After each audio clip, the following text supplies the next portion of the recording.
લે હવે હું જાઉં બેટા. હા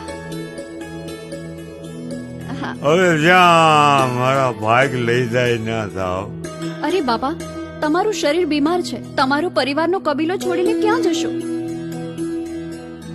ગડપણ છે. તમારા ડંગાના માણસો તમને સાચવશે. ગમે તે હોય, પણ આપણા એ આપણા. દીકરી, મારા હતા એ મને મૂકીને વૈયા ગયા, મને ભૂલીને હાલતા થઈ ગયા. અહીંયા મારું કોઈ નથી.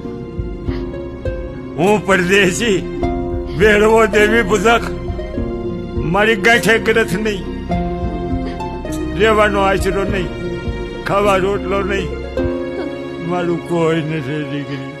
અરે બાપા, જેનું કોઈ નહીં હોય એનો ભગવાન હોય છે.